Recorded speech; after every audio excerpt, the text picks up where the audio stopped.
I'm sorry, the lights are on my face, I can't see. Is anybody aware of the alcohol brewery market, the domestic market? Okay, so we just see the products there. Okay, so this is the range of the products that I sell. And yeah, everything that everybody wants to consume is here. So I manage the revenue for all of this. I talk about sales analytics. That's what is my journey.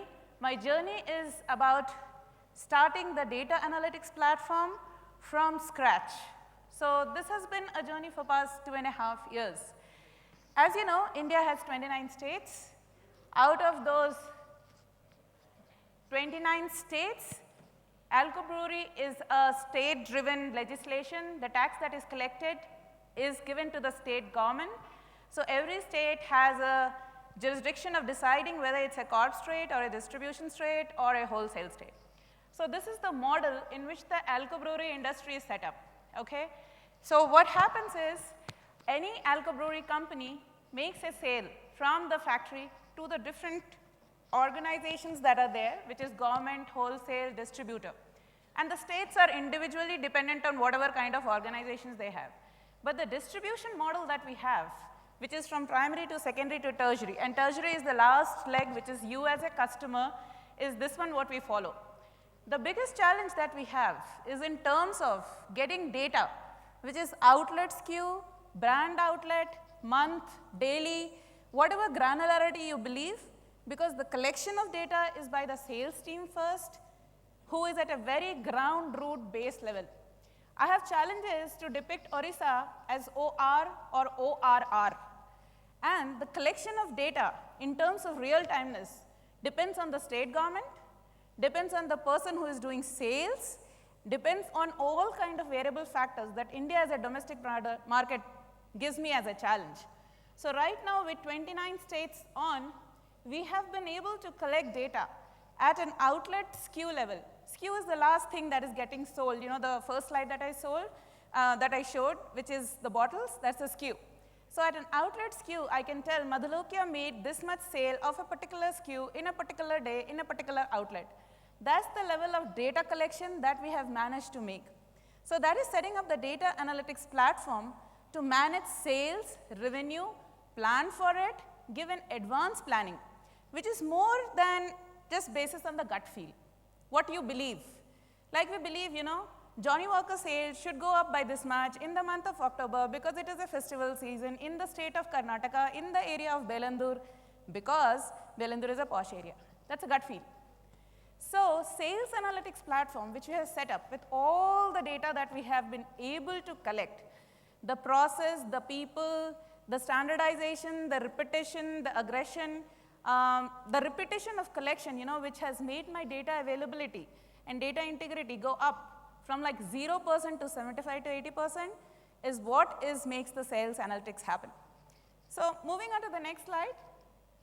Okay, this is the whole sales transformation landscape. If you see, this is the whole landscape which decides my sales analytics. Now, whether you want to plan it at an organization level, where we do an annual roadmap planning, where we have all the remote profit centers come over, or you want to plan at an outlet SKU level. That is dependent on the role that a person plays in the sales team. But the data platform is shaped up in this way. So if you see, that is the sales data collection, which is outlet SKU level data for 29 states, which is available for the whole sales analytics. It is up to you to play around the data and look at the projection of it. The next is the Salesforce Automation.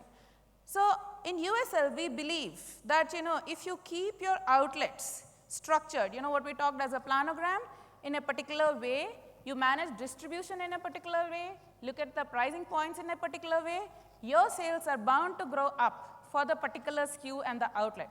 That framework is the Salesforce Automation framework, which we use to track market execution. MSL is basically must stock list. So what we say is, in a particular outlet defined as a particular channel, sub-channel, this is a must stock list that has to be available. Now, we say that, correct? We practice that. How do we know that the sales executive made it happen? How did you know that the supply chain supported it? That is what is getting tracked by MSL. The other one is activation. We plan for activation during festive seasons, during the New Year, during the Christmas, because of the seasonality that is going on. But did the activation happen on the ground? Did your sales executive make it happen? Did the activation proposal that was there was put up?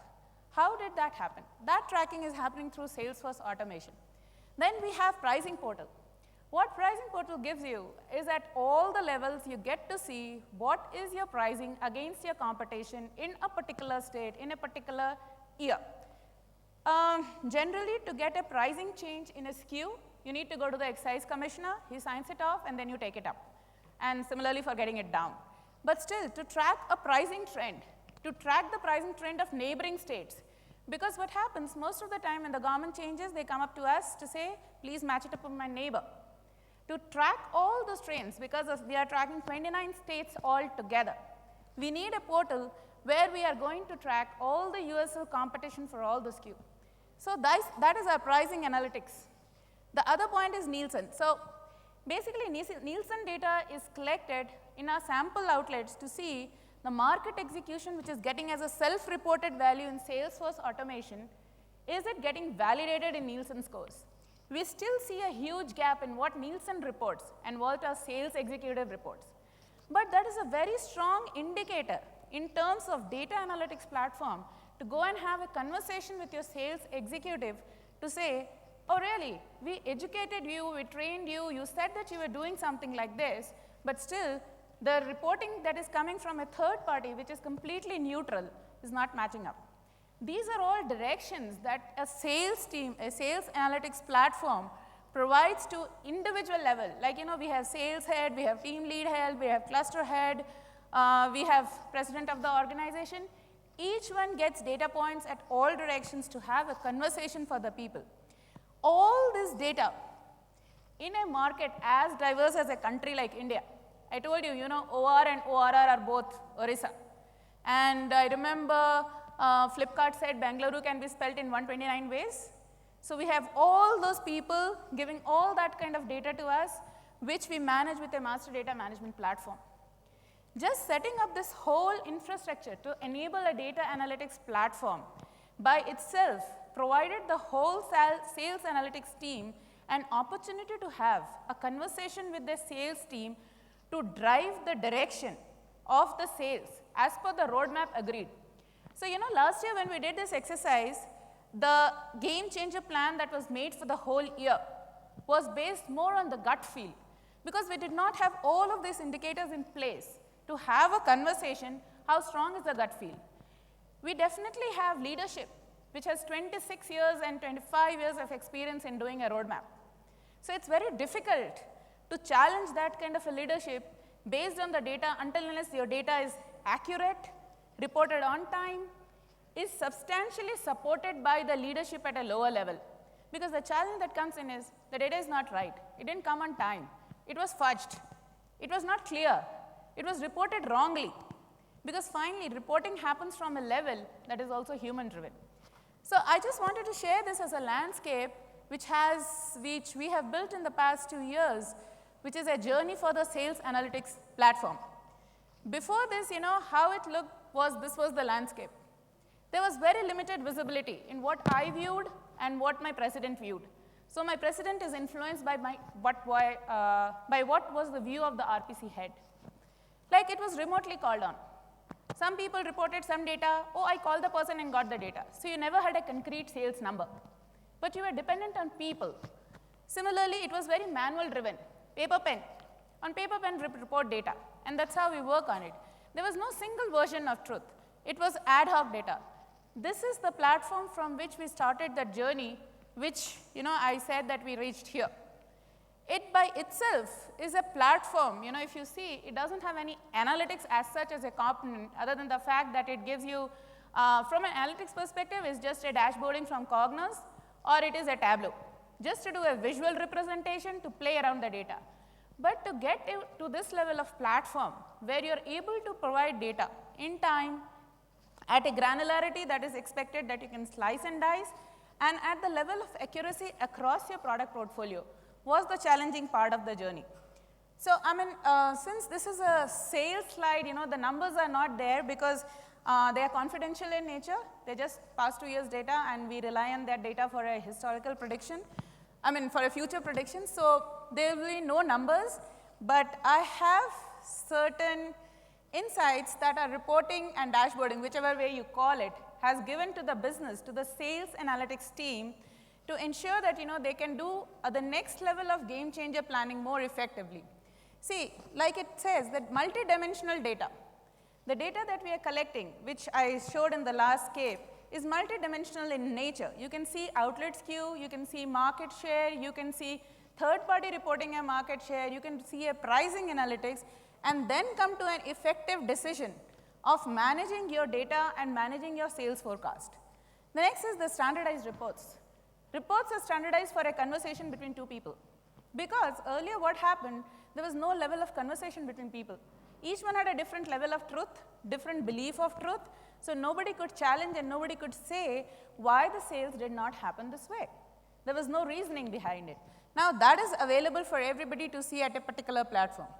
Now the SFA reporting, it's a conversation with a sales executive that say, we had given guidelines that you would do 8 outlets a day. Did you do or not? Because there was no standard truth to report that. Now he reported himself that he has not done it. So there is a lot of conversation that happens based on real data, which is a very strong indicator and a tough one to defy day on day, skew on skew. That was the third thing that came out with all of this. Then data to insights and action. Now what you can do is, if you know that you are not having a must-stock list, which you have reported should be a must-stock list for a particular SKU in a particular outlet, the supply chain has to be triggered. And they are not on time, so that is the reason you are not being able to manage your must-stock list. It's a direct indicator to other support functions to manage your sales. I'll give you a very simple example. What happened in one of the states, one of our primary must-grow states in the last quarter, was that we increased our pricing, okay? And we increased our pricing based on certain price point indicators and all of that. And we had to go to excise commissioner and got sign-off and all that stuff happened. We expected and anticipated the competition to do the same, which they did not. What happened was your market share went down. So that was a very strong conversation to happen based on the data points that you're getting from this analytics platform. Because otherwise, you can come up with 10 different reasons to have that kind of a conversation, why the final revenue went down, and went down because of what. But once you see that the pricing has gone up, because of which you lost a market share, and you lost a market share, and that's the reason your revenue dripped down, that was the enablement of sales analytics platform to help them in a conversation. Moving to the next slide. These are the reportings which help people in the sales analytics function to do a decision support. Again, it is across the levels. We have sales head, we have cluster head, we have the TLs having conversation, we have president of the company having a conversation, we have the remote profit centers, north, south, east, and west having conversation, all because of availability of data in a consistent format in a single standardized reporting format. So if you see the first point, there are multiple systems from which we pick up data. I'll just give a simple example. We are talking about collection of data at an outlet SKU level. There are states which are wholesale markets, which are not friendly enough to provide sales data. How do we manage that? We have mechanisms where we are dependent on people, but getting the data cross-verified from third-party sources. That is a separate mechanism, and they are all multiple systems for collecting data. There are easier methods for a state like Karnataka, which is a wholesale government state. There's a website on which they upload everything. They are so good, they upload every day night at 2 o'clock and they close the shutters. There's no backdating. So they're a good market, but we have bad markets also. But the whole revenue system works on all the 29 states of the country. So that is where that thing is, the number one point is a big challenge for us. The number two is data visualization using multidimensional hierarchies with the flexibility of rolling up and down basis market structure.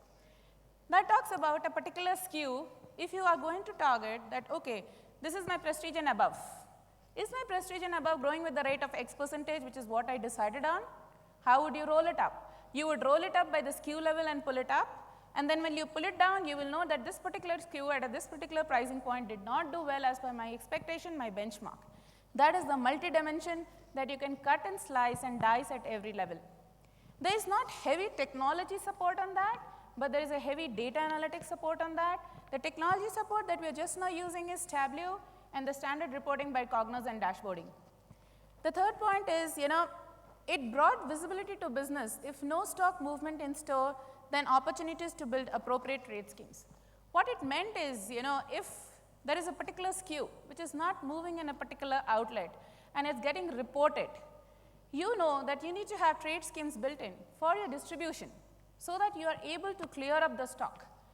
Knowing this information at an outlet level is a challenge, in spite of the fact that my universe is only 70,000 outlets in the country.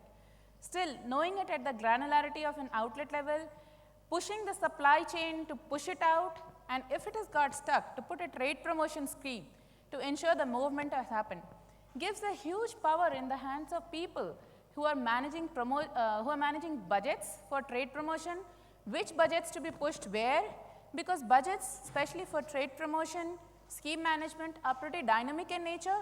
They're dependent on the movement of the stock and the seasonality of the sale. The third is a data reporting platform for sales function for decision making at investments and SKU and cluster level. Again, we have standard bucket allocation that happens at an annual basis, but the challenge is, how do you keep, there's a flexibility provided just to manage the variances that happen in the market, which are effectively getting tracked through the sales analytics platform to manage the budget at a SKU level. Enhance width of distribution at SKU level by tracking and monitoring of must-stock list at store level. This means is, there's a width of distribution of the portfolio. Are you managing that width of distribution properly? Because to manage a width of distribution, you need to have the must-stock list, the distribution across. Maybe, 70 ml, 200 ml, 350 ml, all need to be there in the stock. Have you decided that? Are you doing it as per as what was the numbers that we were providing? Are you matching up those numbers? If you're not matching up, where are you falling short? Is that supposed to be a revision for the next year or the next quarter? That is what is the width of distribution at the SKU level. All of this gets tracked at a very outlet level, at a very SKU level, which is where it is more effective in terms of managing and tracking it because of the monitoring provided by the data analytics platform. Track and enhance sales representative productivity basis number of calls. This is predominantly a sales executive performance improvement kind of a thing. Like it is his job to ensure that he does a PJP adherence, he does 8 calls a day, he ensures must-stock list happens, he ensures that width of distribution is managed, he ensures that visibility of the shelf share is there, but is he doing it or not? That is the mechanism that you track. Because remember, we don't track people at an IT company, but we need to track people at a ground level who are on the sales job. The job is to just go around the city. So how would you track productivity and effectiveness? Because that's one of the reasons to do an SIC, which is a sales incentive scheme. To manage sales incentive, all the last line come into picture. Again, this is something that we enable, which enables the sales other than the TSC productivity also. So these are some of the points, which I thought would be eye-opener to see just setting up a data analytic platform, but for a challenging market, for a market which does not believe in standardization, which has a heavy legacy on the background, which is Indian, which has a state government influence onto it, is a challenging work by itself. Now the journey would go into the next step, where we would look at predictive modeling, where we would look at what-if analysis. Right now, just to get the data at that level is such a big challenge, because each state, each SKU, each outlet conversation is different. So this is the future. This is the future that we can look into it. Again, the only challenge that I see in this future, if you see, it is very vague. I have not done it in a more deep down kind of a thing, because I believe if a business is at a maturity level where it is capitalizing all of the information that I'm right now providing with the insights, it looks at the next level. Otherwise, a business looks at a technology enablement from a perspective of what is the ROI that I am getting.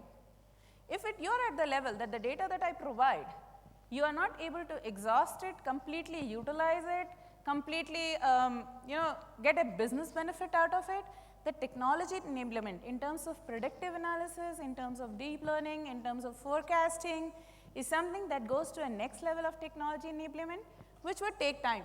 But we do foresee that in others, maybe a year or 6 months, after the stabilization of the current process, belief in the current data, utilizing the current data, which we did for this cycle of the roadmap, which we did June-July cycle, we would be able to pitch a better case, a bigger case for a weighted score, a predictive analysis, machine learning, and more of data cleaning tools, because right now the data is 75%.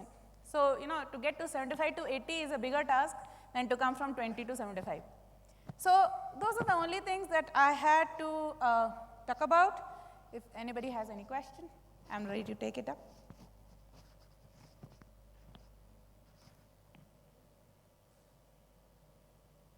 Did I make no sense out of what I did in Alco Brewery? Or everybody is tired of the last session? Everybody's excited for awards. Awards, okay. Okay, if there are no questions, then thank you so much for being patient enough to listen to this. Thank you. Thank you so much, Swati. Just in case you have questions, do approach her. Up next, we're going to have the awards. So we're going to begin with the, the Data Science Challenge Awards by AIG, and that's going to be followed by the Great Lakes Science Awards. So all of this happens at 4 o'clock in case you want to quickly step out for a cup of coffee and join us back. But do come back, because it's not just the awards, it's also some exciting things that we have for you, some surprises and gifts in store. So we'll see you back at sharp 4 o'clock as we continue.